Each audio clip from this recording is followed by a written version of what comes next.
Well, hello, and welcome back to another Monday night of Heroes and Hooligans, where we are playing Delirium Season 2, Episode 4, Whiskey Business. I know, right? You can pat me on the shoulder for that. It's a good one.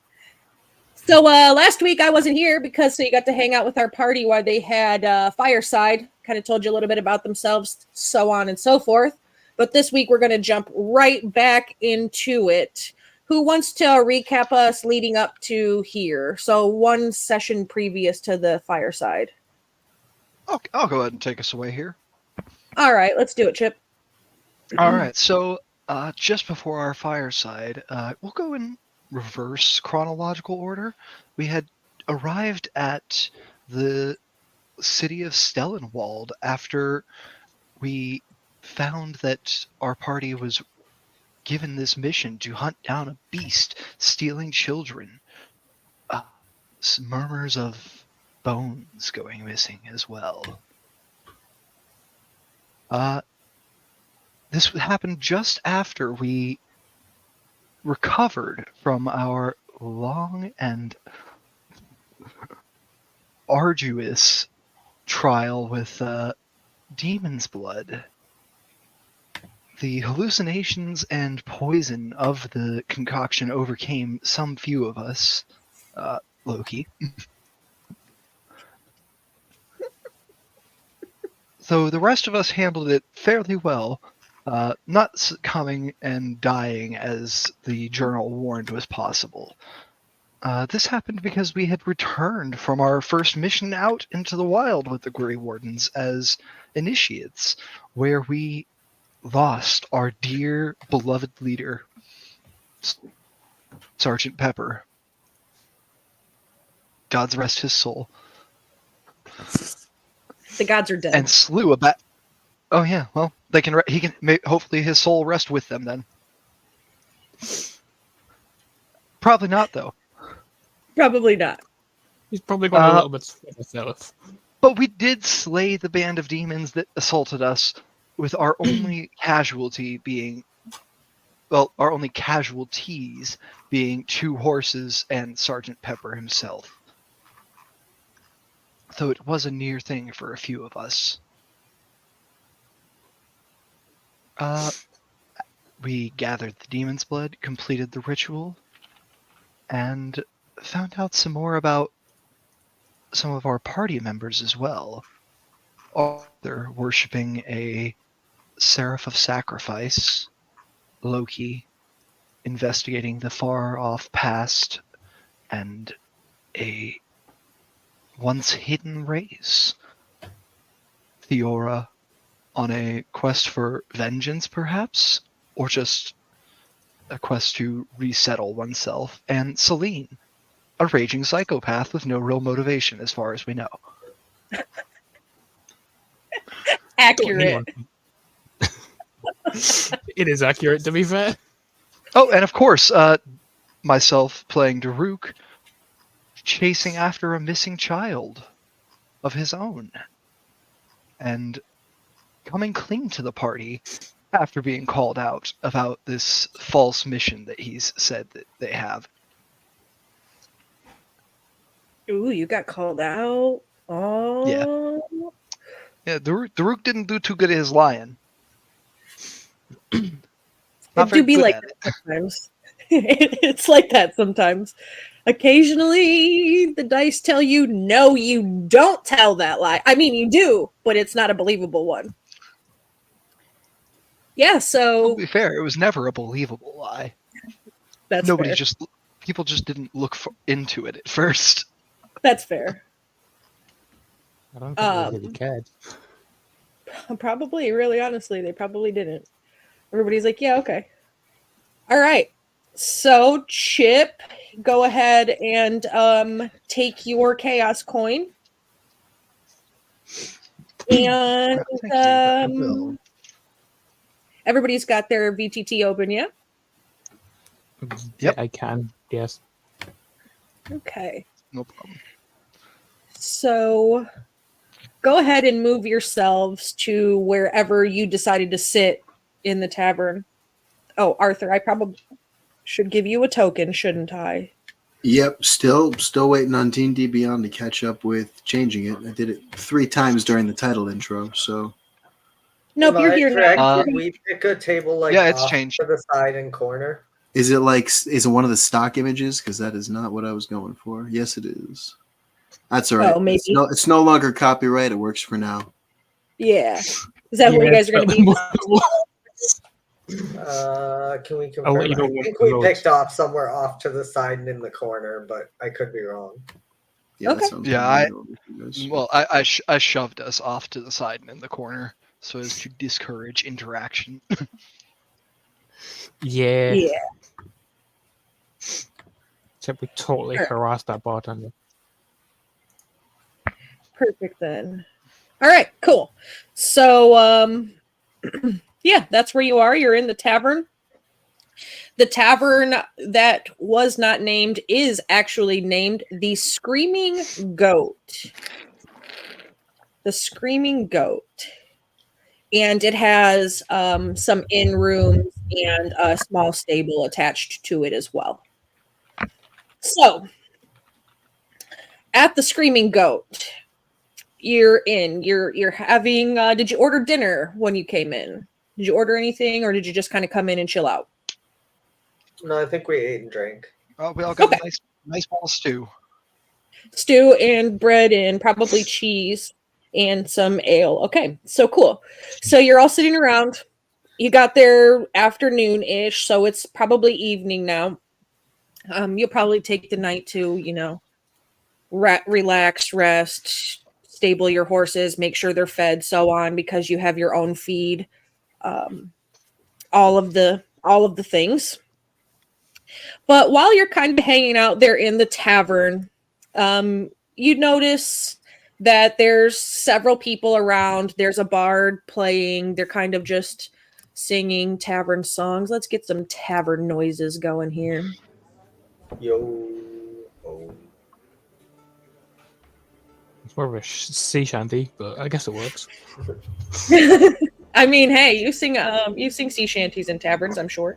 Pirate taverns. But all right. So you are in Stellenwald. Stellenwald is the dwarven capital. And it's just chilling up in the mountains. It's a pretty decent sized area. I was sadly mistaken when I thought it was small, but that happens. It's just how it goes. We don't have to talk about it. So you're in the tavern. There's a few patrons around. Just, some dwarves, some humans. A good, decent mix. A couple of gnomes. There's the bard, of course, who's on the stage, plays the piano, the lute, the lyre, all of the instruments through different songs. And you see just a dwarven man as the tavern keep. He wears like a bandana cap. He's got his long hair, his long beard. He's got some stones in his beard. And it seems like a pretty relaxed-ish environment for the most part. I mean, as relaxed as things can be in Atharic, where everybody is rife with poverty, disease is rampant in the land, supernatural forces try to be destructive of everything, and the gods are dead. So about as relaxed as you can be. It's been a trying travel for you. You didn't get a chance to rest or anything along the way. Some short rest, but you haven't had a chance to have a good, decent, long rest. You're new to the Wardens. You drank that gosh darn awful concoction. Some of you didn't react very well to it. Some of you were just like, yeah, I drink ale stronger than this. It is what it is, right? So you're feeling this, like, kind of, not quite exhaustion, but you're kind of teetering on getting a little, exhausted because you didn't get a good rest along your travels, just enough to take a little short rest along the way and so on. But you seem to feel like becoming warden sort of emboldened you. It kind of bolstered what you had inside of you and maybe kind of opened up new parts of you that you didn't realize that you had, now having tapped into this sort of magic inside of yourself. Some of you maybe don't have magic inside of you, but that's okay too. It's just something feels different about you. You feel maybe stronger, more powerful, more healthy if you weren't so healthy before. You just feel a little bit better even though you're tired, right? It's a pretty normal sort of Wednesday here in Stonewall. You get people coming in and out here and there, a few people sitting around. Over by the fire, you notice two individuals that sort of stick out a little bit more to you than everybody else. They both wear what looks like the under padding of thicker, heavier armor. They have pretty decent sized travel packs sitting next to them at their chairs. It looks like, they like to keep their things close, but they don't have their heavy plate or anything like that on, just kind of like the under wool or whatever it is. Mm-hmm. And they seem to be conversing amongst themselves, but pretty much everybody else doesn't look, conspicuous at all to you. So, where do you go from there? What do you do from there? I think this isn't a thing Fiora is choosing to do, but I think being around this many people is the first time in a while, and one of those new abilities you talked about is going to come out, and she's going to do her free daily detect thoughts and just do a vibe check on the room. Surface thoughts only, not prying deeper or anything, because it's kind of... Okay. And where do you think you start kind of poking around first? Probably at those ones you were just describing that looked... Sure. Not out of the ordinary, but different. Sure. Go ahead and give me a perception check. Let's see a perception check.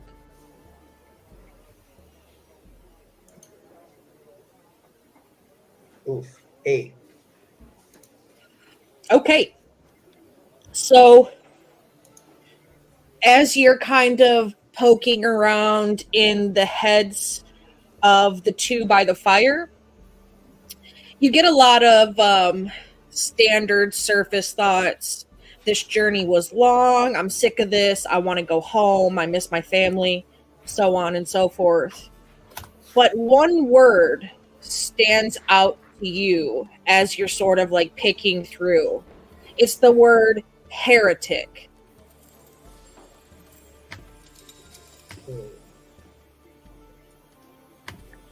You just kind of get like a brief flash as you're kind of thinking the thoughts. The word heretic is just a brief, like, second gone thought. Yeah, and I think that probably like snaps her out of it. And she looks around, she's like, geez, it's loud in here.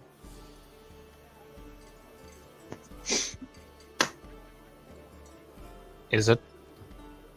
Chip, you're muted. It's not that loud for a tavern, is it?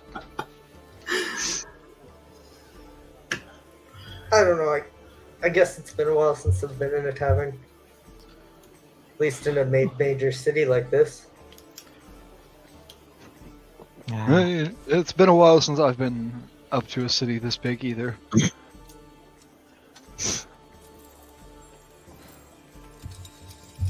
Good times. It's almost metropolitan here. How long are we staying here before we're supposed to go do whatever we're here to do, before we go find the bone thief? I think there was someone here we were supposed to meet with, wasn't there? To get more information? I was not paying attention. Aren't you holding the brief, Daruk? Yeah, I was gonna say we have letters, we have orders. Yeah, Daruk's gonna check the paperwork with the orders. Yeah, I believe that it tells you to speak with the innkeep or the tavern keep when you get into town to get more information. Okay. Oh, well, yes, I'll gladly go talk to the tavern keep and let him know we're here for the job. Sure. Does anyone want to come along? I'll come with Yeah, you. why not? I need a drink. All right. Grab enough there.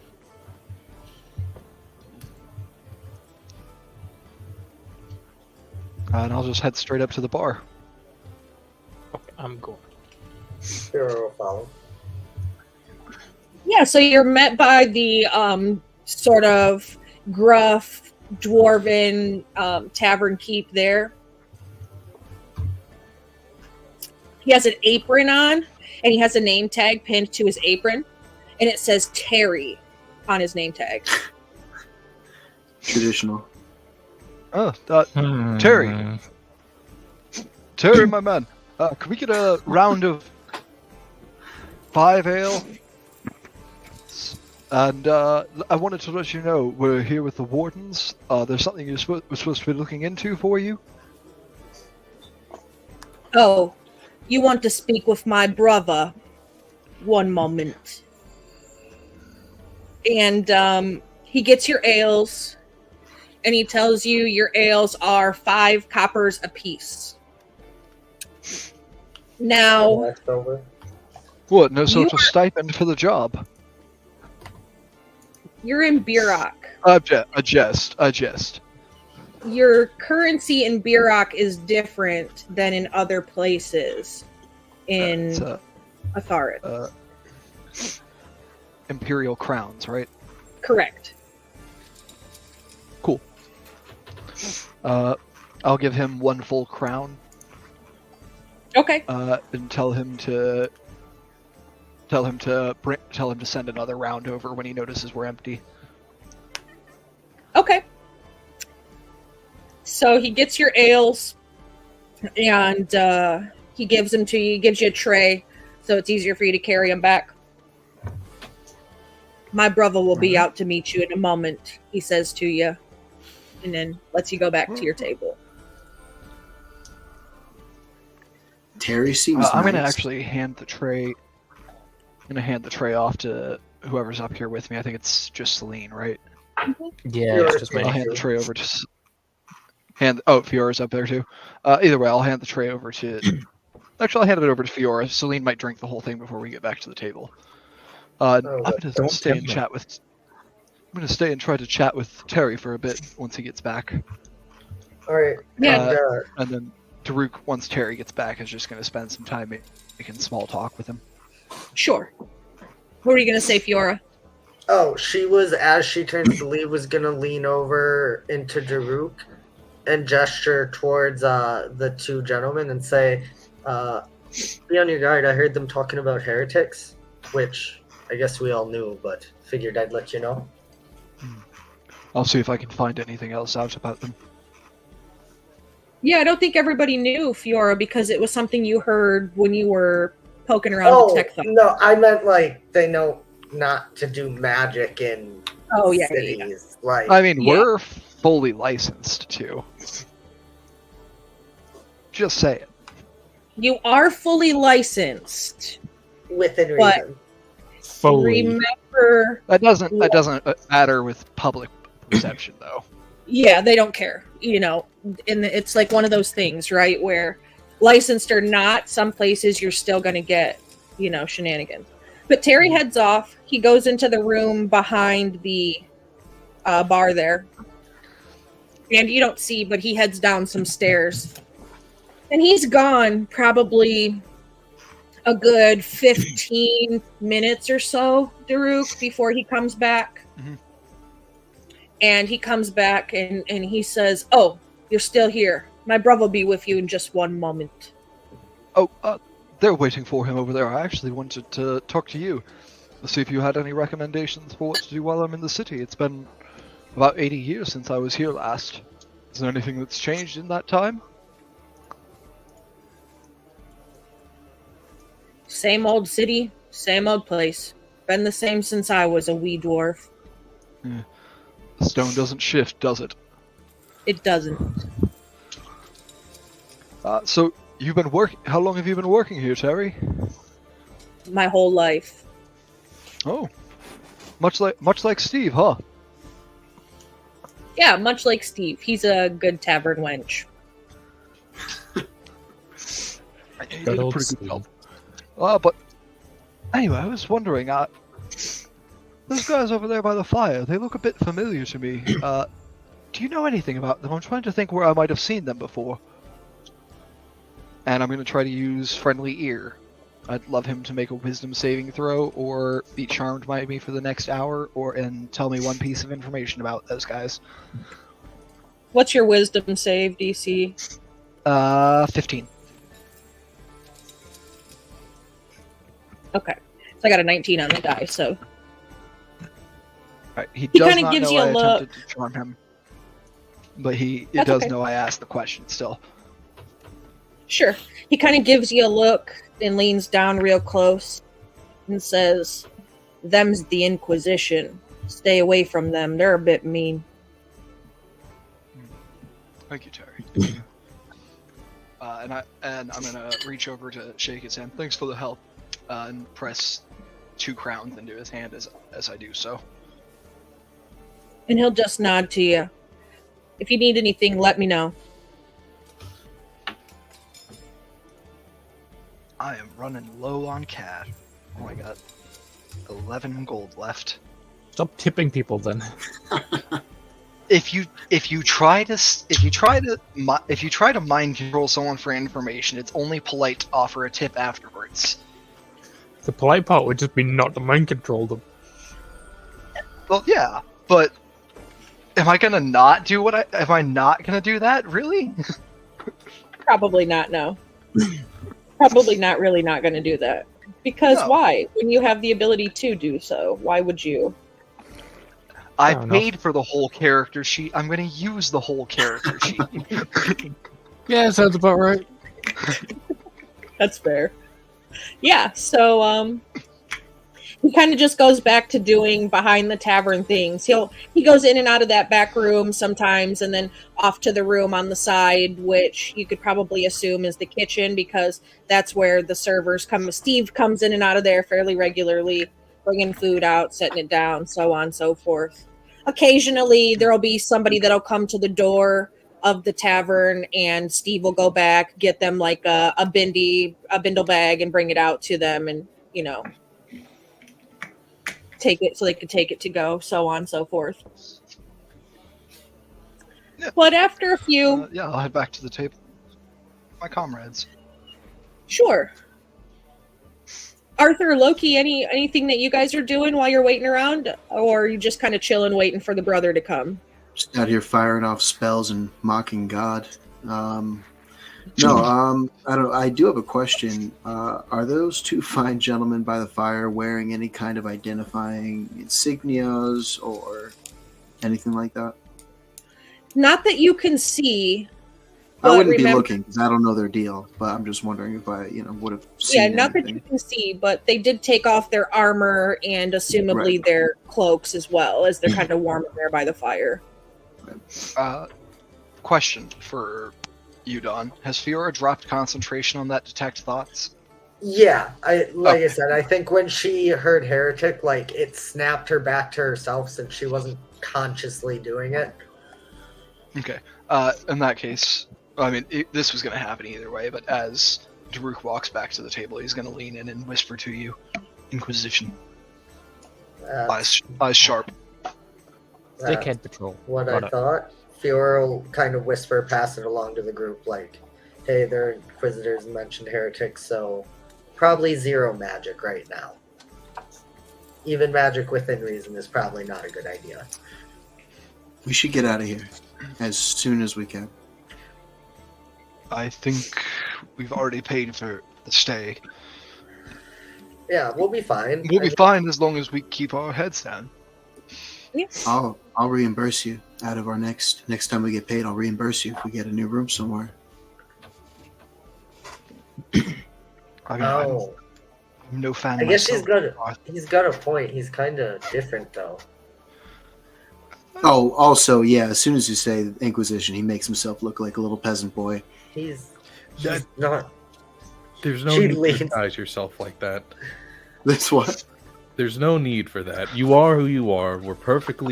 You all are perfectly documented individuals of the arcane variety. It's not really About that for me, we should. Well, I would love to stay somewhere else. I mean, whatever majority rules here, but I just don't think it's smart to be around them. I actually am backing up Arthur on this one. Yeah. I mean, Well, can I attempt like a check to see if I know of any other inns in town that would be affordable for us? Sure. Go ahead and roll whatever you think would be substantial skill check to, sort of gain that Probably information. intelligence or history. I think probably history. Yeah. Okay, go for it. Huli, I'm gonna DM you real quick. Sure. That's a 16. Oh, Yeah, never mind. so I you rolled can- twice. That's a 15. 15. So you can recall that there's another couple of inns here because of what Stellenwald is, and so on, being the last dwarven city as it is, so there's a couple of taverns and inns and such, and you think that you might be able to find one of them in a more affordable price point than the most expensive one at the top. Yeah. There's a couple of places I could take us, but we should wait for our meeting first, at least, Arthur. I've got an hour of Arthur before it goes back to Arthur.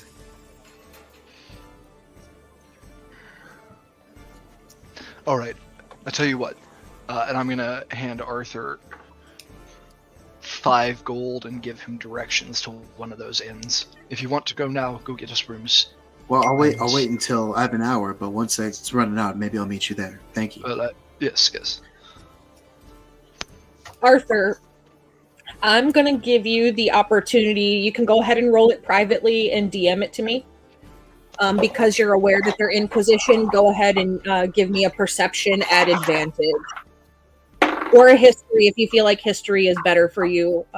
Whatever skill you think is the one that you're using to recall, so on.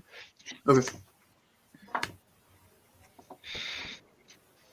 It's not great. I'll put it in the StreamYard chat.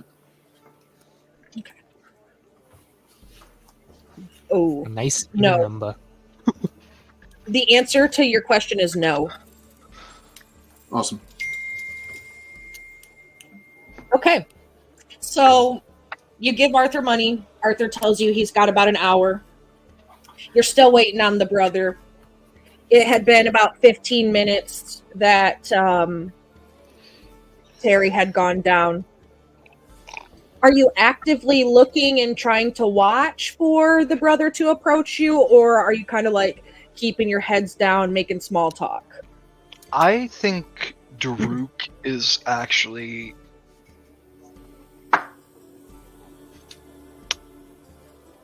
Give me a second here. Sure.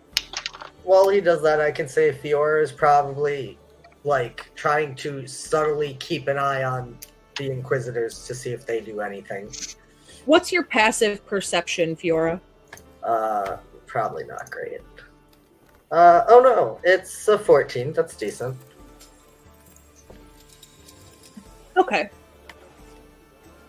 All right, I will keep that in mind, that you're kind of keeping an eye on them. I'm going to...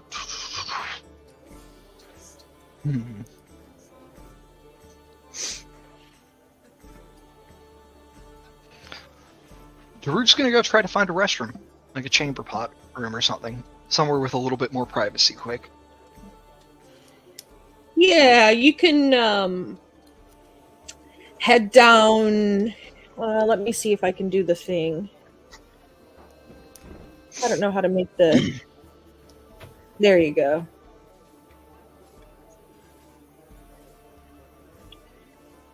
You saw where I pinged it, right? You can head through sort of there. Bottom left? Is that what you're saying?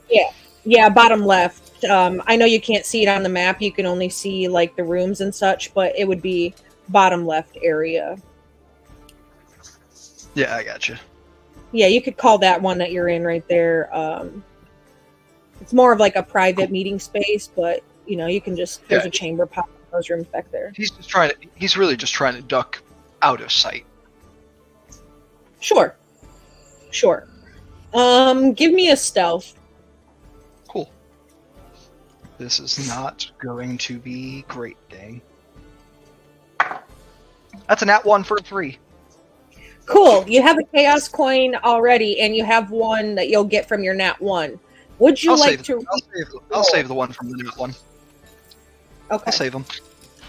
Okay. All right. So you head off to go kind of duck out of the way. About a 2 or 3. Go ahead.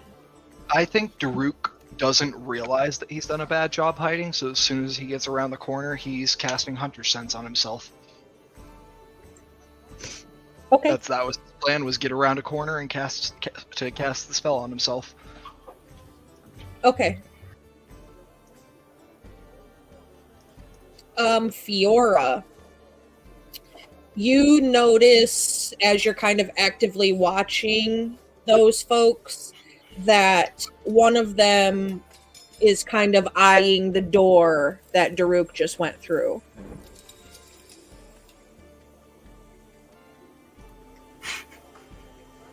That's vocal and somatic for the component, by the way, Willie.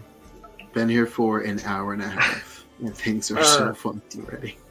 Just so you lot are aware, I think Daruk's drawn a bit of attention from them. Do I have to hit someone already? No, not yet. Do I get prepared to hit someone? There might be something I could do if I'm not fun anymore. If we have to, but we would have to run. There's nothing we have to do. We are here on Warden business. We have a purpose here. We have documentation. Please, I can't sympathize and empathize properly with the feelings all of you might be feeling due to my lack of nature. And clearly there's something more going on than just magic. But whatever these two do, we can handle it peacefully and diplomatically before we resort to any violence in this tavern we just got to. I agree, You haven't dealt and with the Inquisition, have you? if they start to look a little more excited, I might have something I can do. That doesn't involve hurting anyone, I promise. In the meantime, Well, that takes the fun out of it. I was meaning to do this anyway. It now just happens to be a good time since we are waiting a full day for our contact, it seems. Could everyone hand me their magic documentation for a moment? I'd like to write down copies and kind of keep a secondary for everyone. Sure. Here you go. I just hand them a blank piece of paper that's in my pocket. Anyone have one? Oh God! I'm just trying to copy any significant details. That way, if anything happens to these, we have them either way. And if anyone would make good talking to for the Inquisition, it's probably the person without any magic. Arthur trusts Loki very much, but I think he's super on edge at the moment. Can I just keep an eye on Loki copying those papers over? All I'm seeing in my head is you getting all the papers and tearing them up. No, scattering them everywhere. Very clearly and plainly see he has that he got from the supplies before he came on the trip for the sake of documentation of missions, and he labels out a section. He's very well organized. You see it not just in this, but if you've seen him writing in his other journals, he does very well to keep his information organized. Hang on, what the fuck? What? I Something think I'm wrong? seeing shit, that's what. But everything's perfectly normal. I have no ill will here. I just want us to be prepared, and the least I can do is try and help all of you be prepared if something happens. No, you're right. Of course. Of course. Thank you.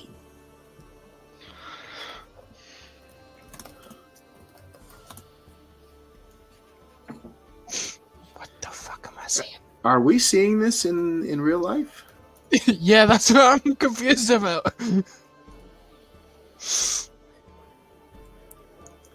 So, as you're kind of sitting around doing this, Loki, you're copying paperwork. Loki, do you have a skill or a tool set that allows you or gives you the benefits of copying papers, like maybe forgery or Nothing precisely, no. This is just at most his journaling experience from his background. Sure, go ahead and give me a flat wisdom. Sure thing. To see how well you kind of make a copy of these. 17. Okay. Yeah, so you make a pretty decent copy. Almost exact of each of them. Just like minor little, differences. Not quite so official and so on. Yeah. And the absence of obviously warden seals. Naturally, but we can hopefully get secondaries made when we get back. This is the best we can do for now. Oh, good lord, I see what you mean. Yeah. I look up to my journal. Oh, great. Is that Are we all fucking dreaming right now? Arthur, I think if you don't try to copy any of the symbols, you should be good. Arthur casually glances in the direction of the bar. Is there a fucking mind flare there, or is this a fever dream? No, there's not a mind flare at the bar. It's walking towards our table. Okay. So, as you're kind of working on this paperwork and more focused on the presence of the Inquisition, a tall, lanky figure under a cloak comes kind of like walking their way to your table.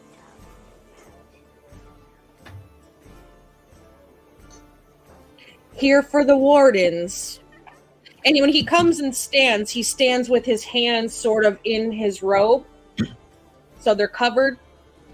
He wears like a cover over his face, like his head, but it's like a hood that sort of shadows his face.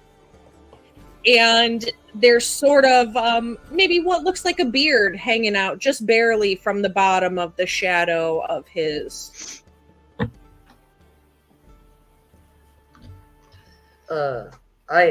We're the ones, yeah. Something about a bone thief, I think it was. Shh. Come with I me. just want to stare at this dude. Stare at him intensely. Happy to follow him. Okay, yeah. I'll run and grab Daruk real quick. Make sure we all stay together.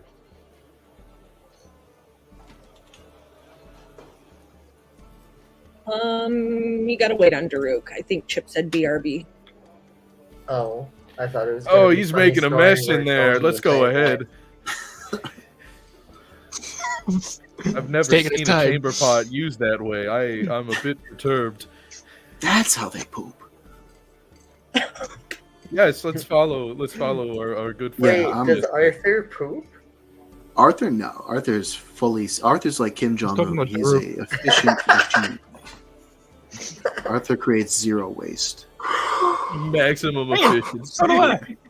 Arthur's a peak physical condition. You may not like it. This is permanent. He kind of starts to walk away from your table. Fewer follows. Yes, definitely. As I'm following him, can I just eye him very closely to see if I notice anything odd about him? He's entirely odd. He's supposed to be the brother of a dwarf and stands twice as tall. He's extremely true, but brothers doesn't always remain related by blood. You can give me a perception check if you're trying to glean any information. It'd be nice if my fucking app worked. Close goes. Roll a fucking perception check. Fuck it. Just where's my D20?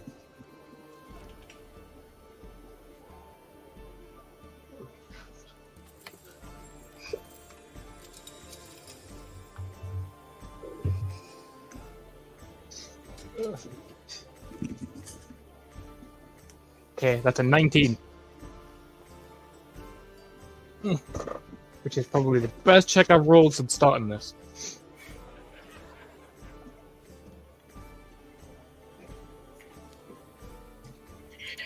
Okay. A 19. So, yeah, you notice things about him. He's a person. He walks. He talks to you. He was polite. And he's leading you through the kitchen and out into a dark alley behind the tavern. Oh, I'm already liking this dude. Leading us to a death so soon? I feel like Arthur couldn't help but glance at the Inquisition agents on the way out. Are they clocking us? I don't know, are they? What do your dice tell you? What do your dice tell me? I knew you'd say that. All right. You're a cleric. You're wisdom based. 19 on the die plus 24 total. Okay. Yeah, so as you're kind of walking by, Arthur, and I assume you're kind of probably bringing up the rear because you're extremely distracted by their presence, you notice one of them holding a stone in his hand. The one that was like looking towards Daruk, where Daruk went, and the stone is glowing red. And the other one seems to be following you with their eyes, but their head doesn't move. Well, that's not creepy. Yeah, I would just, as soon as we're what I think would be out of earshot, I would relay that to everybody else. Yeah, and if you want to go ahead and insight to try to see if you recall or know what that sort of stone is, given that you had run-ins with the Inquisition before, you may go ahead and do so. What? Who said that? 16 on the die plus 7 for a, what is that? A 23, I think? Okay, so you, as you see that glowing red stone, all of your wooden bells start going off in your head, and you immediately realize that that is an Inquisition tool that detects magic at the 9th level spell slot. Okay. Yeah, I would, once we're out of that room, relay all that and say, they have, do I know what that tool's called? It's oh, what do we want to call it? Aether stone. Some kind of sensing stone, you say? Yeah, a sensing stone. There you go. That's what we'll call it, a sensing stone. And we'll forget that by next session. Yeah. They have a sensing stone, those Inquisition agents, and it's keyed in for high-level magic, and it looks like it's going off. I think we should really be on our toes right now. Where's Daruk? Is he still shitting? It would seem so, yes. Daruk is preparing to walk out of this area. I also think she meant it's a 9th level detect magic, not that it is showing there's a 9th level spell. Yeah. Okay. Like the highest spell casting of detect magic possible. Okay. Essentially, yeah. Okay, never mind. That's no one's making wishes out here. Okay. Anyway, Daruk walks out of this area where he went to go cast that spell secretly. Totally secret. That 9th level dump. Well, Daruk, when you walk out, you don't see your friends at the table anymore. Oh, fuck. And you notice when you walk out, one of the members sort of staring in your direction. I do have a concentration spell active right now, so... Yeah. And I'd love to make a perception check on this guy, like to try to take a look at this guy who's staring at me. Sure. Cool. I can't roll lower than a 10 since I cast that spell, but let's see how we do. Wow, that spell really was a waste because that's a natural 19. 26? Okay, so yeah, you notice him staring at you. And as you kind of step out of the room and you're looking around and you make eye contact with him at the same time he makes eye contact with you. And the stone... He's looking at me and I'm looking at him? Yeah, and you notice he's holding this stone, and it sort of looks like a sending stone, but it's not quite. And it seems to be glowing a bright, like, fire engine red. Would this be the same light I saw when my husband and I were running from the Inquisition last? It probably definitely could be if you want to roll an insight to recall that. I'd love to. Let me do the math there. I'm just going to use D&D Beyond because I can't add right now. I'm just going to re-roll that. 13 plus whatever my insight is. But I'm just going to roll it on the thing. Okay. You're wisdom based, so you should have a decent insight. Yeah, it's like plus 7, I think. It rolled me 3 times, goddamn. 3 times. Well, your first one's had 20. First second one's a one's dirty 20. Yeah, okay. So yeah, you've run into the Inquisition before. You have the same sort of sense of unease roll over you as you recognize the stone. You know that is an Inquisition tool used to track the use of magic in places where they are, and the higher the color on the Roy G. Biv scale, the more accurate and close to magic that they are. So warmer tones, it's like ding ding ding, winner winner chicken dinner, and like the cooler tones are like, lacking the presence of magic or minimal magic, so on. Cool. I'm gonna drop concentration. I'm gonna drop concentration and try to play it cool, like I didn't just drop concentration. Try to be like, nope, wasn't me. I didn't do anything to stop your magic rock from glowing. Yeah, and he gets up from his chair, and he moves closer to the other person. And he sits down in the chair next to him and kind of leans in and starts talking to him. Where do you go, Daruk? You don't see any of your party mates at the table anymore. I think you can see where Daruk goes.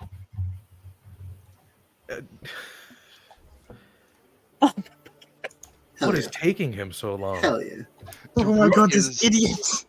Daruk is sitting here, he's like, okay, I'm gonna have to lie my way out of this one. Why did we leave him alone? I'll go get him. Hold on. He just sits at first and doesn't say anything. Okay. Yeah. So, Daruk comes out after you have all followed the brother outside. And Loki, do you want to walk away in the middle of talking to the brother? You're going to excuse yourself and say, hey, Daruk's still not back. I need to go check on him. You guys get this information. Yeah. How do you navigate that? Excuse me. Our party is incomplete. Our last one went to the bathroom, and I don't know why he isn't here yet. But also, he doesn't know we came back here. So I'll go grab him quickly. I apologize. The rest of you, please behave. I promise not to. He didn't say behave well. Yeah, Well, exactly. That's what I'm saying. Everything all of you are saying tracks, so I guess I'll just go get Daruk and hope he's not making a mess. I could send him. Oh wait, maybe not. Never mind. Let's avoid magic at the moment. Yep, for sure. Yeah, because Arthur, you had just told your friends on the way through the kitchen. Yeah. I'm just so magic. I'm sorry. So, Loki, you walk away. Yeah. Celine, Fiora, and Arthur, you are outside in this back alley with this extremely tall gentleman who has a very Davy Jones sort of beard hanging from his bottom of his cloak hood, And he takes you out, and it's starting to get dark. It's evening. You're up in the mountains. The shadows have kind of set. So it's not that it's fully dark, but it's sort of dim. It's dim light. evening time, dusky, sun's going down, so on and so forth. And he says to you that he would like to verify your warden credentials before continuing on with any information. And Fiora will present whatever credentials she has. Just a crumpled up piece of paper. Yeah, you have your I little... feel like they gave us some signet or badge or something too. Yeah, you have you do. You have your mission missive. You have your missive, which Daruk has. Loki, did you give back their magic license? Oh yeah. As soon as I was done, they'd have it back. Got my black. Yeah, so so your magic license your magic license sort of doubles as your identification for the wardens. It's like on one side it has your, magically engraved image, your little picture, and your name and your rank and that you're part of the wardens. And then it has the tiniest wax seal you've ever seen, smaller than a dime, on the front of it, where to verify it, similar to how your license has like the holographics for your state, and then on the back of it is your your magic permit and so on. So each of you have that. Yeah, we'll present that. Yeah. All right, so he'll look him over and he'll say, very well then. He'll take his hood back and he'll reveal himself. And I'm not sure any of your characters actually know what a mind flayer is, because chances are you haven't come across them. But once he kind of slides his hood down, you see kind of hanging right directly under his tentacles is like a necklace with the letter B monogram, similar to like Anne Boleyn's B monogram necklace, but not as pearly and not as Anne Boleyn-y, but a similar concept, Anne Boleyn-y. It's a land squid. Well, with a mention of Anne Boleyn, I gotta jump out. Shout out to the London Calling game. Love y'all, miss y'all. See you later. Anne Boleyn's our big bad. Oh, she is a big bad. I'm sick of her. Sounds about right. Is the B for bartender? The B stands for Bob. Bob isn't his actual name. It's just too complicated for the rest of you mortals to say. So Bob works. I could totally say it. And Bob, what exactly are you? I assume you're not just a land squid. I'm the brother of Terry, and that's all that matters. I care to disagree, but family we can relationships visit that that going later. So, you're here for the wardens. We're having some issues locally.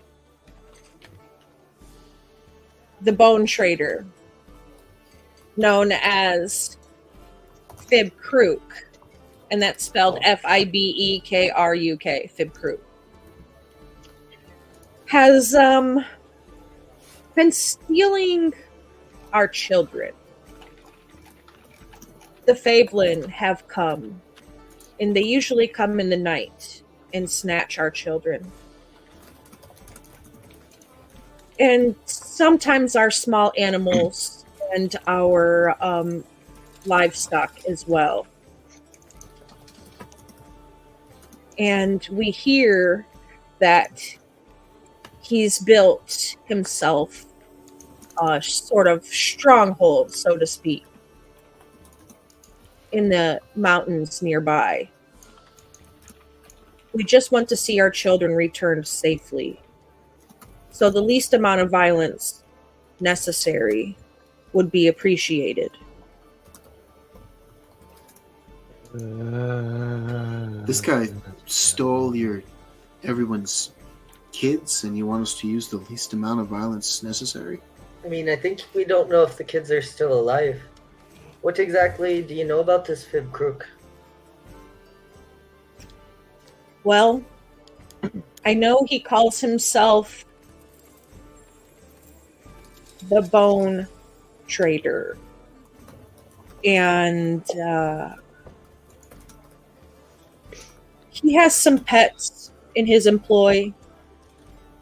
He's known to use knife wings rather than poodles.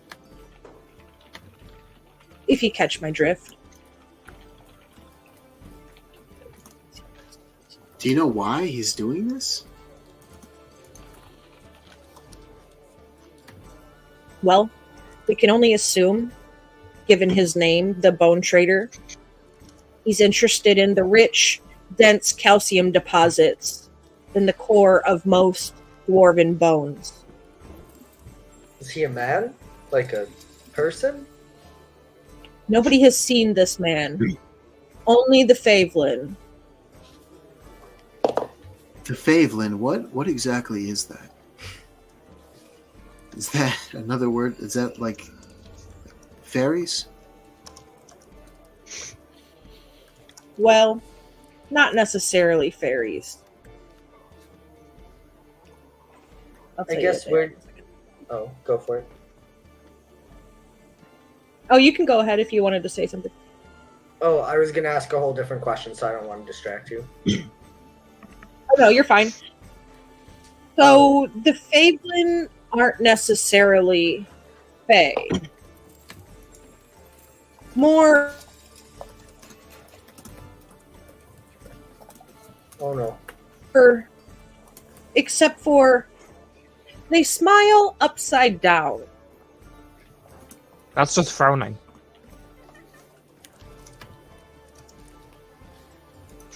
So you cut out for a second there. You said they're not exactly fae. And then Yeah, they're sort of more like goblins. Except for they smile upside down. Again, that's just frowning.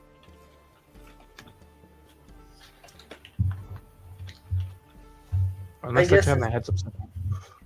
I guess if they're the only ones who have seen it, is that where you got this information? Do you know where we could find it?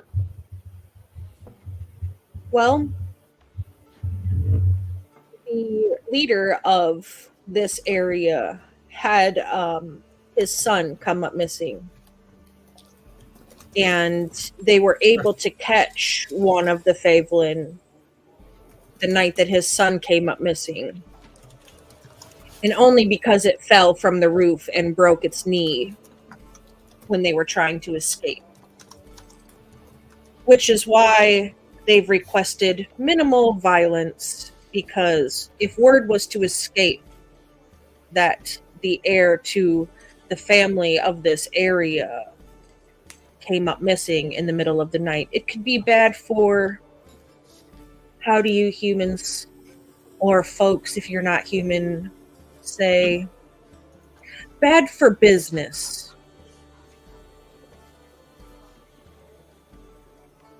And do you know exactly how to get to this mountain stronghold? Anybody know the way?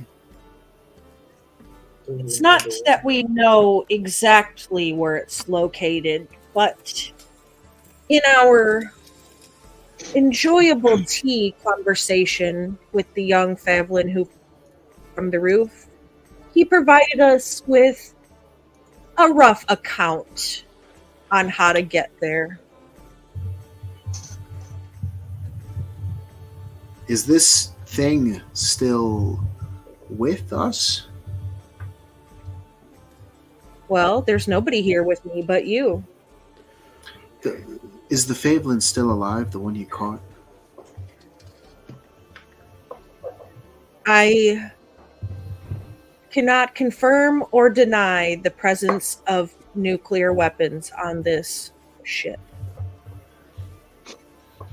I don't know what half those words meant other than ship. Well, the only person in the party that makes sense to is our boy with Eldritch Madness. Yeah, Arthur just hears, nuclear in his head. Well, yeah, I don't want to get anyone in any trouble here, but gosh, we would sure love to speak with it. Might help us out. I'm not sure he's up to having visitors. He's a close personal guest of the Archduke. Then Can I can do you an at least insight give check? us? Oh, sorry, I didn't mean to cut you off. What's up? No, Laura? you're good. You go. Yeah, can I insight check this fool? Sure. What were you going to say, Fiora? Can you at least give us those rough directions then?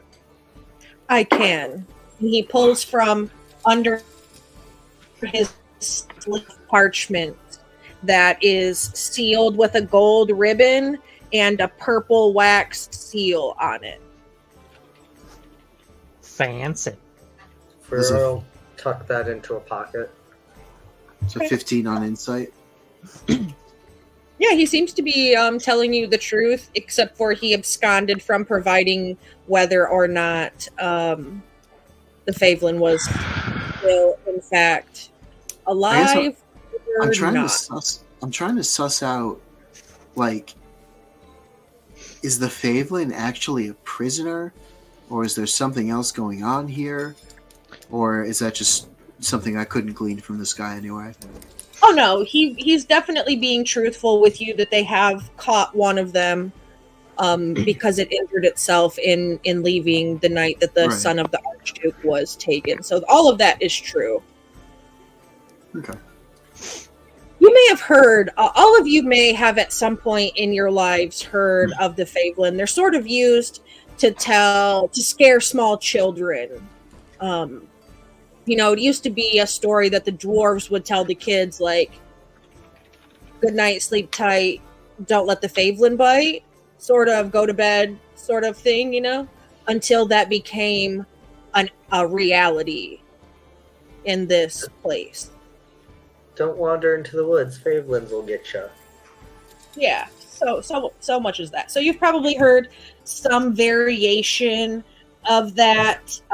Most people had always believed it to be, you know, a wives' tale or, you know, just something to scare the kids, but it's proven to be, you know, a real thing. So I'll let you decide for yourself if you think your character has heard of them or not in passing, or is somebody that likes to listen to tales, you know. Your bard, for example, would have probably known the most information because of tales, you know, minstrels telling tales and, you know, traveling and so on. It's a shame she got so sick from taking the demon's blood. Yeah. No doubt. She got real crippled. Is Loki still gone at this point? Yeah, so this is happening after Loki walks away. And I'm about to bounce to that right now. Loki, when you go in and you leave your friends and you come out of the kitchen into the main part of the tavern and you sort of scan around and look for Daruk, you notice Daruk is sitting up close and personal with the Inquisition by the fire. And they seemed to have moved together, and Daruk is right in their space. And they're kind of leaning, huddled together, talking to each other, secrets don't make friends sort of thing. What are they saying to one another? Quick question, Holy. Yeah. About how long has it been since Daruk sat down over here? Just pretty instant when Loki walks in? Pretty close, too, yeah. Within a minute or two. Okay, cool. Then yeah, you just see Daruk sitting there looking at the fire. Nice to me. Could I know what the dwarves are saying to one another? You haven't identified them as dwarves, solely as members apologies. of the Inquisition. Can I tell what the visitors are saying to one another? Do you have some sort of spell or skill or ability that allows you to hear from afar? I have observant if they are speaking a language I understand. What languages do you speak? Common, Draconic, Dwarvish, Elvish, and also Thieves' Cant. So you speak a lot of things. So They're kind of leaning facing toward each other, but as you're kind of looking and watching and trying to read their lips, you're gaining bits and pieces of words like heretic, magic use, suspicious individuals, things like that, as they kind of try to keep themselves close together. Gotcha. I'm gonna ease my way over there. I'm curious as to whether Daruk is going to be making any decisions here as I take a minute or two to walk over and make sure the situation doesn't escalate.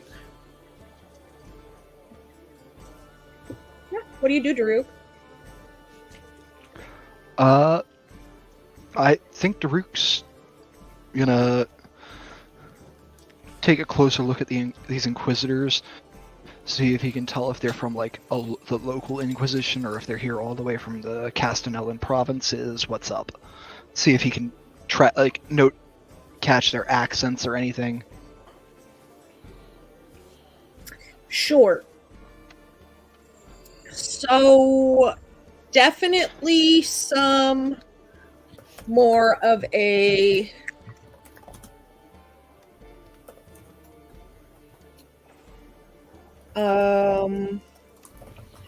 southern-ish accent, and they don't seem to bear standard Inquisition insignia, but the insignia of the radical that is running for the next head of the Inquisition against the current one. Gotcha. So their banners so are these Go ahead. These are like hardcore. These are like hardcore Inquisition, like mages kind. Yeah. Gotcha. I don't think Daruk says anything. I think Daruk sits here until something else. Daruk is prepared to react, not to act. Okay. So Loki, you approach. You just see Daruk sort of sitting there. Daruk probably looks as nonchalant as possible to everybody around, but you've spent some time with Daruk and kind of getting to know him, and you notice that Daruk is in a sort of more defensive, protective sort of stance, not as laid back as he's trying to look. Has the vibe? His hackles are up. Good to know. Has the vibes of the Inquisitors changed in my short walk? They haven't moved or said anything. They just kind of keep talking amongst themselves. Occasionally one will glance over and look at Daruk or look around the room and so on, but they don't seem to act. All right, cool. Then I will finish my approach, heading towards to Daruk, getting a hand on the back of his chair very casually. Daruk, everyone's gathered out back. And I say that discreetly, not out and open for everyone. Sure. Oh, all right, yeah, yes. My bad. I didn't realize we were going somewhere. Everything happened a bit quickly. No worries. Let me get you there. And Daruk's gonna stand up and just walk out with Loki. Okay. Yeah, so it's pretty uneventful as you're walking out. And Loki, as you're kind of walking away, if you're still kind of trying to pick up on what they say, you notice that the conversation isn't just about heretics, but you do hear the Bone Trader mentioned, or you see, the Bone Trader mentioned in conversation. So with that bit of information, you're probably able to figure out that, given that you are observant, you're able to figure out that they're probably here also to hunt the Bone Trader, but being as they are part of the radical sect of the Inquisition, they're always sort of on the lookout for people using magic. And when the stone triggered that magic was being used, then, you know, their mindset sort of shifted, because now they're not just looking for the bone trader, but they're detecting the use of magic in the area as well. So they're in sort of a two birds with one stone mindset. Gotcha. On our way out, could I stop by the bar to say something to Terry quick? Sure. Terry, you can keep that second round for all of us for yourself if you'll do me a quick favor. Sure. What can I do for you? After my friend and I have left, would you tell those inquisitors that you saw a heretic go out the other entrance? Well, I don't go poking around with those Inquisition fellas. It'll get rid I of don't them. know. That sounds a little risky. It'll get rid of them and it'll keep their eyes off of your brother. Well, but what if they come back because they don't find a heretic? Do you really think two inquisitors are going to just not find a heretic? Or will they find someone who they think is a heretic and assume they're right? I don't know. And he kind of looks a little anxious. Give me a persuasion. I'd love that.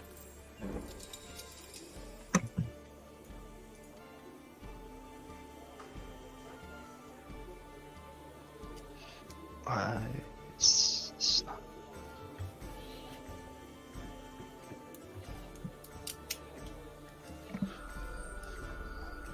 $17? Okay. 15. I don't know why it keeps rolling twice. And then I only don't showing know. me the second one. It rolled 3 times for 15. you. Oh no, 2 this time. 15. Yeah. Okay. I'll think about it. I need a moment to ponder on such. Of course, friend. I wouldn't want to pressure you too much. And he Just kind of enough to like, get you outside of your comfort zone, right? yeah, starts like frivolously polishing the inside of the cup he was cleaning with his rag. Like, you can tell he's extremely nervous with the presence of the Inquisition as is. Asking him to talk to them directly is probably a step too far, it seems like. Yeah, well, his brother's a mind flayer, so there's got to be some sort of hinky-dinky magical stuff going on in his family line. Clearly, their mother isn't an orc, but their father probably drank a lot of elderberry wine, and that's how there's a mind flayer dwarf brother combination. Sort of like twins, but not, you know? Yeah, that you don't get twins like that without some heavy dose of magic. Yeah, do you remember the movie from, what was it, I think the 90s, with Arnold and Danny DeVito, where there were twins? Yeah. Yeah. So that sort of kind of shenaniganry. Yeah, that doesn't make sense, but it did for the film. I mean, what is it? Fraternal, I think? No, maternal? No, it's fraternal twins. Fraternal okay. twins, Still yeah. doesn't explain why one is a giant jucked Austrian and the other one is Danny DeVito. Maybe the dwarven woman had an interesting one-night stand while With mind drinking. flayer. Yeah, you never know. Some people like tentacles. So I'm just basically, saying- all I'm picturing right now is this dwarf is Danny DeVito and the mind flayer outside has got a voice like Arnold. Yeah, kinda. You could All right. pick that up. The bone trader. How do you do his voice? Come on. I can't do an Austrian accent. So Maybe you that's come back probably- out, Loki and Daruk. You head back through the kitchen and out into the alley. And just about the time you're stepping into the alley is about the time Fiora's getting the sealed wax parchment from said individual, Bob. Mm. Oh, and you notice Ooh. when Bob hands you over the sealed piece of parchment, his nails are absolutely immaculate. The best manicured set of fantasy acrylics you've ever seen in your life, complete with little shiny rhinestones, and a little painted image of a poodle. Love it. Okay. So yeah, she'll like tuck it into like an inside pocket on her coat or something so it doesn't get lost. Oh, there you folks are. So he gave us directions to where we got to go. And we got to be quiet about it. Sounds good. Is there anything else you have or we need?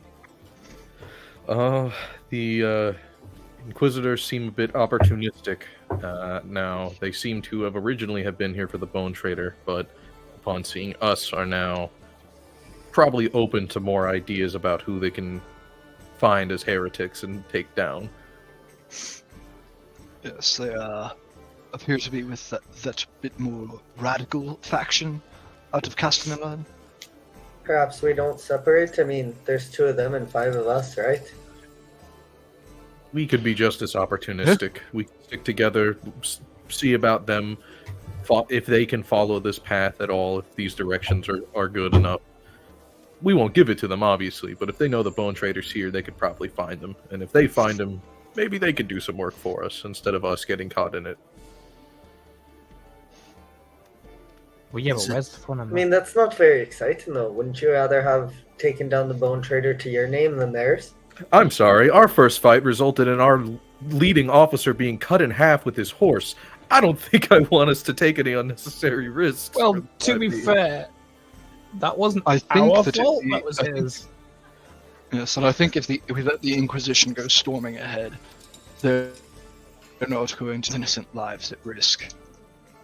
They're just going to care about getting the job done. We don't know if the kids are alive, so we got to be careful about, big booms and things like that. Yes, and we much prefer you make as little noise as possible, given, the son of the Archduke is missing, and his enemies would very much love the opportunity to use that to their advantage, being as he has no other heir aside from his son. Out of curiosity, how's the Archduke feel about the Inquisition? I don't concern myself with the political alignment of the Archduke.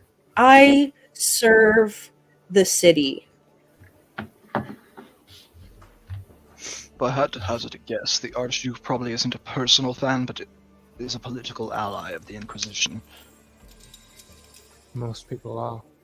That seems to be pretty standard for people in power. Then I guess we'd better get this handled sooner rather than later. And at this point, Arthur still has the glamour on, and you just see a terrified child looking up, waiting for a lull in conversation to go, can we get a room somewhere else? Of course, small child. Yes, we can, Arthur. Bob, is it alright if we leave our horses here? I think we've paid Sure. for the stable. And I don't think there's another inn in the city with an attached stable, is there, Bob? No, solely the stable itself. And I figure if our horses are here, if they do come looking for us, this will be where they come instead of wherever we end up, right? At least at first. Oh, I wish not to concern myself with any more of this conversation. Should you need anything else from me, simply call. One last thing, Bob. They're on high alert in there. Cover up good, Yeah, you kind of. Yes. Maybe tuck He pulls his hood. tuck the beard in. He pulls his hood back up and kind of gives you a nod and heads back in. And when he goes into the kitchen, he immediately goes behind the bar and moves back through the tavern and heads back down the stairs.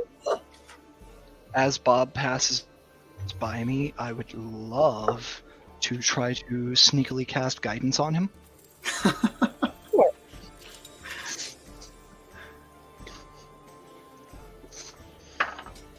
go ahead. Anything you want me to roll for that? Stealth. Since you want to do it sneaky. I figured you knew that because you were going to do it sneaky, but I probably should have said words. All right. Yes. Let's see. Is it going to roll once or twice this time? Twice. Why you got to do this? Why you got to do this? Either way, 17 instead of the nat 20. That's the third nat 20 that I've rolled today. That's been the second roll that it's given me. No, 17 was the second. 22 was the first one. Oh, it showed. I don't know why on my screen it showed me the 22 as the second. Either way, yeah. Nat 20 for 22 then. Hell yeah. Yeah. 20. I'll take your nat 20 and let you have it. Yeah. So you do. You cast guidance, and when Bob goes in, he notices that the two members of the Inquisition are gone. Terry says a few words to him, and his pace quickens, and he heads back in and down the stairs. Bob says, "Adia freaking os. I'm out of here." Cool. Well, I'm glad I didn't end up needing to frame job Bob there, but also glad I tried. You're funny. I like that guy. Nice nails. Oh, I liked him too, but I'd rather he get caught than any of us. Agreed. Eh. You lot are particularly welcoming to a land squid. I know. I'm not particularly welcoming to anybody. That's a lie. Daruk is nice. Yeah, you were welcoming to Dave. Daruk is nice as long as it's convenient. Yeah, He's- dude. he's- When He's advantageous, Fiora nice. says to Daruk, "You were welcoming to Dave," in your head, Daruk, you hear Jack and Jill went up the hill to fetch a pail of water. Jack fell down and broke his crown, and Jill came tumbling after. The pain just I think in that everyone's plays heads. in his song, and then just out loud, the only at the end as it plays through his head, says "and Jill came tumbling after" out loud. Just When you start that 1,000-yard shit too. stare. It's like a horror prophecy. And Jack just like smack him on the face and knock him out of it. So you said that other tavern's this way? Yes. Let me show you. I think we lost him, guys. Water. Here goes Daruk singing Jack and Jill as you guys head off. So you head off, and Daruk takes you sort of up the stairs some into one of the next levels up, and it's not the second level up, but the third level up. You come across the Heartstone, which is about a mediumly pricey sort of tavern / inn where you could stay. It's We come across. What's it named again, Holy? Oh yeah, the Heartstone. Hey, nice. I didn't even think about that when I named it. Honestly, I'm gonna say Daruk doesn't either.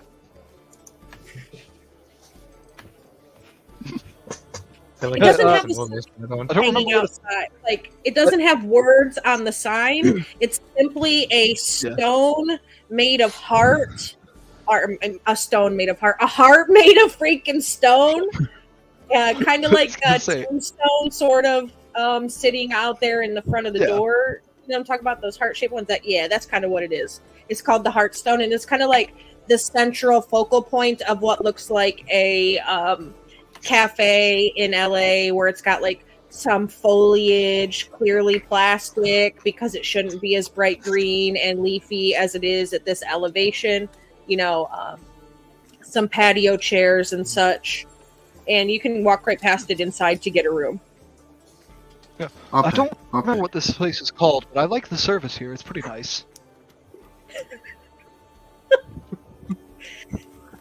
Yeah, so your first rooms only cost you a gold piece a night for all of you, because you get like a one room with multiple beds. But here it costs you a gold piece per person for the night. I'll toss over 5 gold. Oh, okay. Okay. My So boy. yeah, you How much I gave you? The got doll monies. is rich. Not really. I knew I adopted well. No, that was me giving. That was the 5 gold I handed Arthur. Yeah, exactly. It's the money he gave. I'll pay. How Drink. generous. Daruk notices. Daruk doesn't say anything. I don't think Arthur remembers at this point that Drew gave him Yeah, the money. He's like, okay, kid. 31. Hey, Don't look at still, him. That's what still matters. over a century younger than Daruk. I don't think there's anyone here that's actually older than Daruk. Yeah, Or even near Daruk's, it. Daruk's 106 or 140 years old. Celine could be, you don't know. Celine's like Celine- 60 something, if I remember correctly. She's old. Can Arthur try to angle for a room with a street-facing window? They're all on the second floor, and you can get a room with, Beautiful. facing out. So they pair you off 2 and 2, and I don't know if Arthur wants to, share with somebody else, or if one of you wants to go on your own.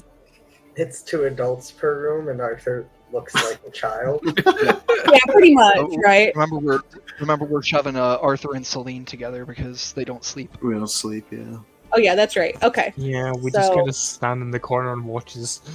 Yeah, we're staring you out the window all Creep 1 and creep 2 in one room, and the other 3 of you stay in the other in the second room.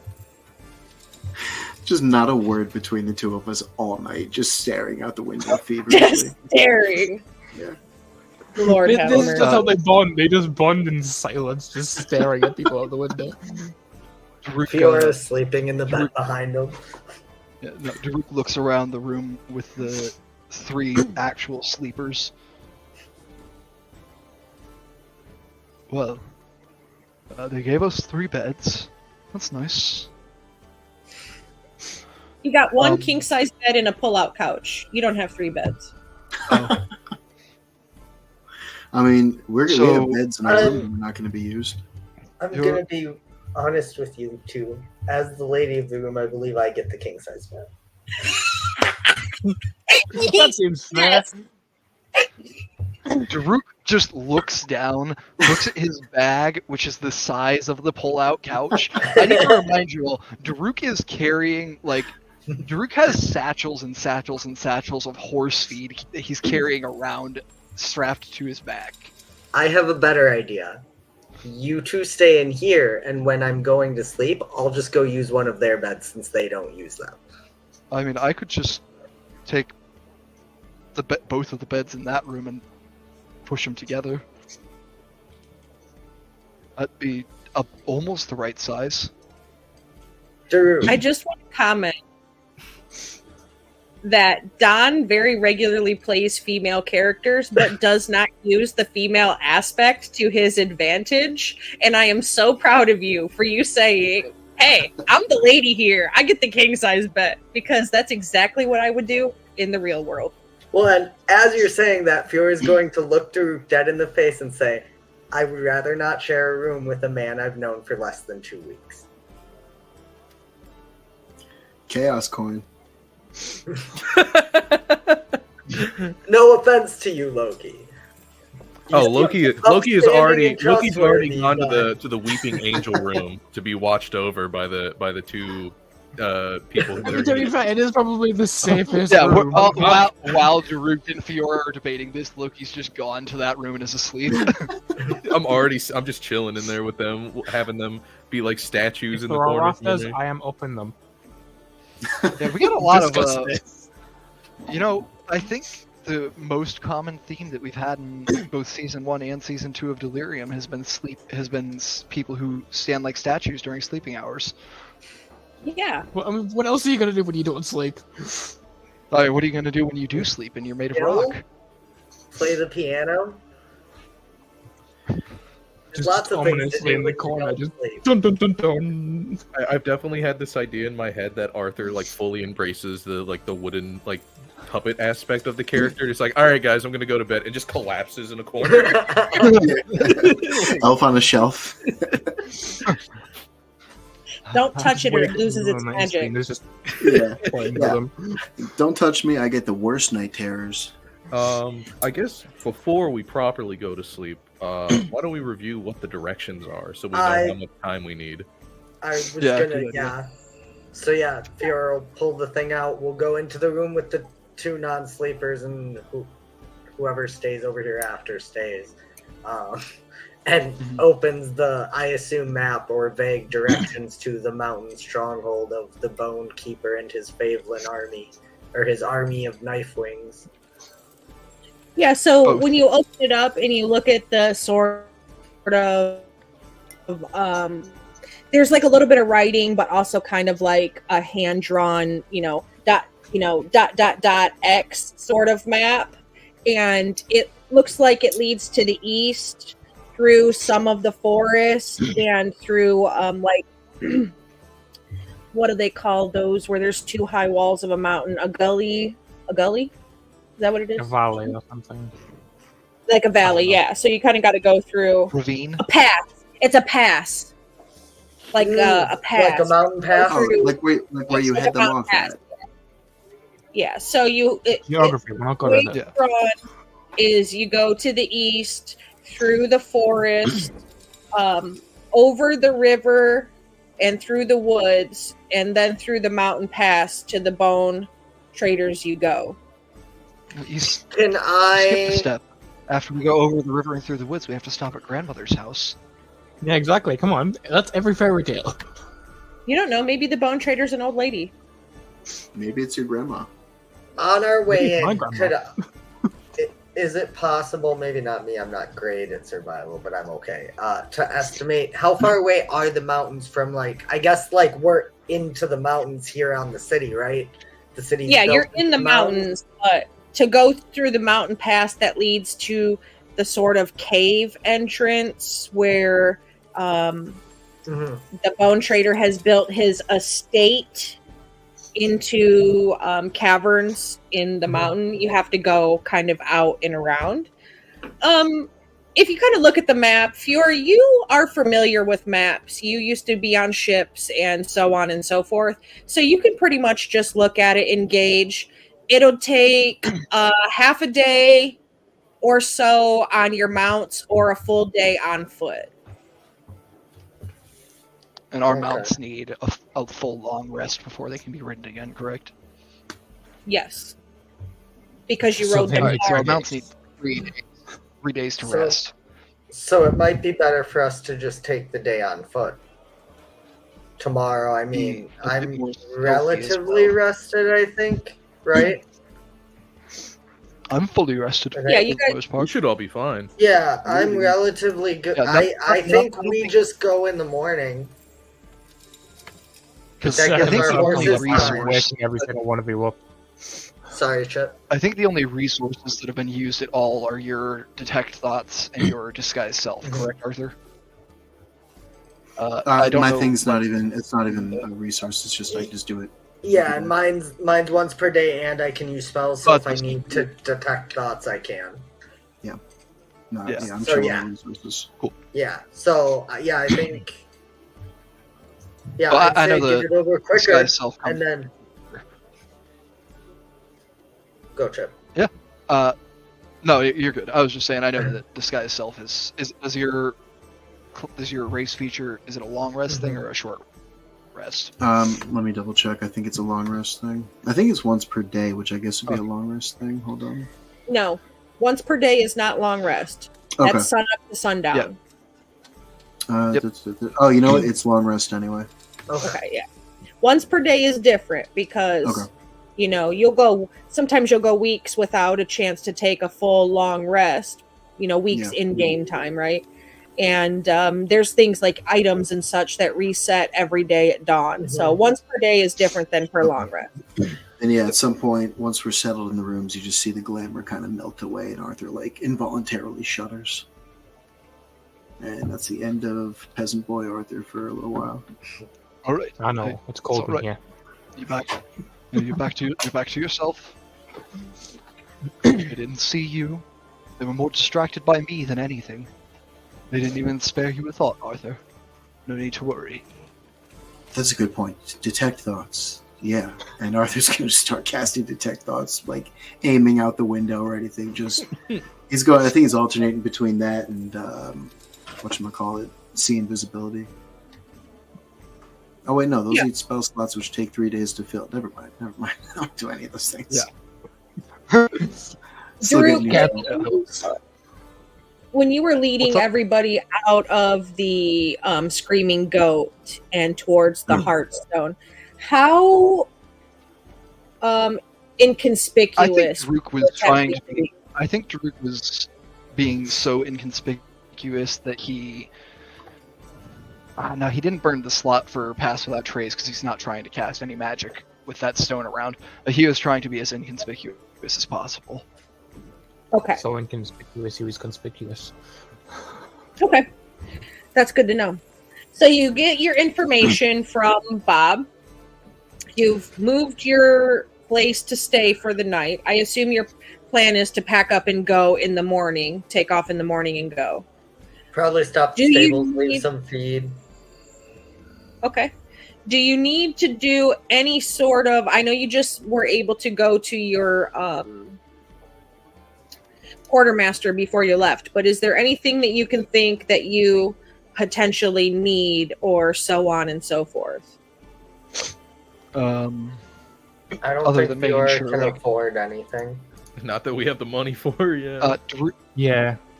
Daruk wants to make sure he restocks the vials that he used up out of his herbalism kit. Okay. Yeah, you can get those for a couple of... I think it's like a couple coppers. Whatever...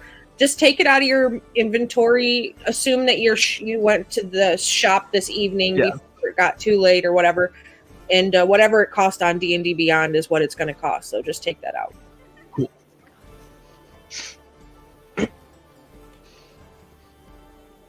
Okay. So when you left, let me ask you one more question. When you left the Screaming Goat, did you go back through the inside or did you just leave right around the back? I assume that one. Straight out the alley. Okay. Yeah. Perfect. So that's it, I suppose, for this evening, since you're going to set off in the morning to go find the Bone Trader. Mm-hmm. You got your information that you needed. You sort of know where you need to go. You have rough Dora the Explorer directions. And you're not staying where you were originally. Yeah. I'm the map. I'm the map. I'm the map. I'm the map. I'm the map. Bone trader, no trading. Yeah. So we'll call it there. We will all right. come back Monday and we'll start off on your adventure. I'm excited. We got the Inquisition in the mix. This stuff's getting hot. Ready to see where this goes.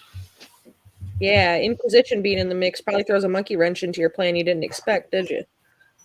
I was not expecting that. Unless you always expect the unexpected. Well, but see, the thing is, nobody expects the Inquisition. That's a good point. Especially when it's the Spanish. So, Not that makes I don't sense, care who does it before we go. I would like whoever wants to roll me one perception check before you go to sleep. Before everybody goes to sleep. Cool. I had 7. I just rolled a fucking natural 20 plus 3 for 23. Oh, I was going to say one of the Eternal Watchers, probably. Okay. So, Celine, you don't sleep. Everybody else gets laid down for the night. And as you're kind of sitting there through your window, you hear this woman singing. And she's singing this extremely sort of haunting song. And it sounds a little bit like this.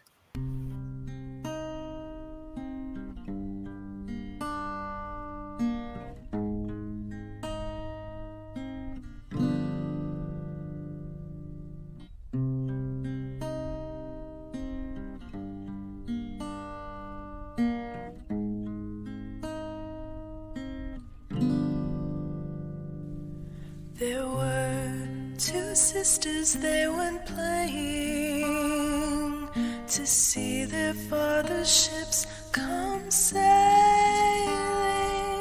And when they came onto the sea brim, the elder did push the younger in. Sometimes she sank and sometimes she swam, till her corpse came to the middle.